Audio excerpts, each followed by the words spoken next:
Hello students, welcome to all of you in your YouTube channel Chandresh Agnihotri. अगर अभी तक आपने चैनल को सब्सक्राइब नहीं किया है तो चैनल को अवश्य सब्सक्राइब कर लें। आइए पढ़ते हैं पाठ ध्वनि।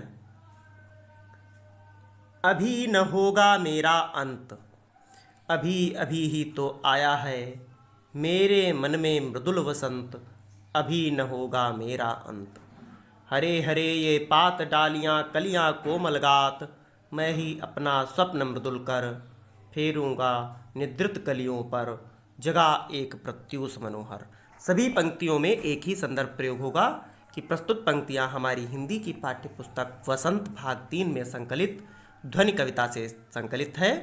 कविता के कवि सूर्यकांत त्रिपाठी निराला जी हैं।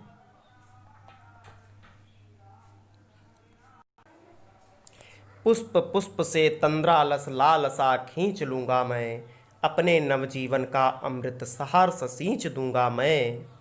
द्वार दिखा दूंगा फिर उनको हैं वे मेरे जहाँ अनंत, अभी न होगा मेरा अंत। इस पाठ के जो प्रमुख शब्दार्थ हैं आपके सामने हैं। अंत माने समाप्ति, मृदुल माने कोमल, वसंत माने फूल खिलने की ऋतु,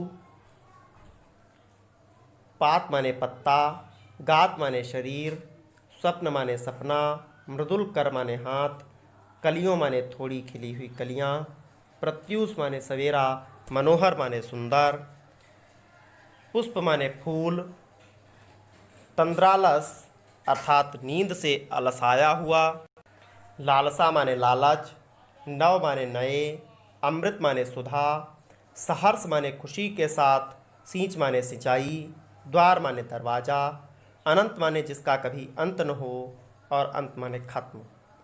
पहला प्रश्न, कवि को ऐसा विश्वास क्यों है कि उसका अंत कभी नहीं होगा? तो कवि को विश्वास है कि अभी उसका अंत नहीं है। उसके अंदर जीवन को जीने के लिए उत्साह, प्रेरणा व ऊर्जा कूट कूट कर भरी है। एक मनुष्य तभी स्वयं का अंत मान लेता है जब वह अपने अंदर उत्साह को कम कर देता है। परंतु कवि के अंदर ये तीनों प्रचुर मात्रा में हैं, तो कैसे वह स्वयं का अंत मान ले?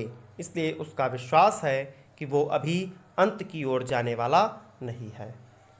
दूसरा प्रश्न है, फूलों को अनंत तक विकसित करने के लिए कवि कौन कौन सा प्रयास करता है? तो फूलों को खिलने के लिए कवि उन कोमल कलियों को जो आलस से भरी हैं और सुप्त अवस्था में पड़ी हुई हैं, अपने कोमल स्पर्श से जगाने का प्रयास करता है, ताकि वो नींद से जागकर एक मनोहारी सुबह के दर्शन कर सके। अर्थात उस युवा पीढ़ी को नींद से जगाने का प्रयास करता है जो अपने जीवन के प्रति सचेत न रहकर अपना जरूरी समय बर्बाद कर रही है, और वो ये सब अपनी कविता के माध्यम से करना चाहता है। तीसरा प्रश्न, कवि पुष्पों की तंद्रा और आलस्य दूर हटाने के लिए क्या क्या करना चाहता है? तो कवि पुष्पों की तंद्रा एवं आलस्य दूर हटाने के लिए उनमें जीवन अमृत रूपी पराग का संचार करना चाहता है। अगला प्रश्न कविता से आगे, वसंत को ऋतुराज क्यों कहा जाता है? आपस में चर्चा कीजिए। तो वसंत को सभी ऋतुओं में सर्वश्रेष्ठ माना जाता है। इस ऋतु में ना तो अधिक ठंड पड़ती है ना ही अधिक गर्मी। इस ऋतु में पंच तत्व अपना प्रकोप छोड़कर सुहावने रूप में प्रकट होते हैं। पेड़ों पर नए कोपलें आने लगती हैं, चारों ओर हरियाली छा जाती है, शीतल मंद हवा सबको मोहित कर देता है। इसीलिए वसंत को ऋतुराज कहा जाता है।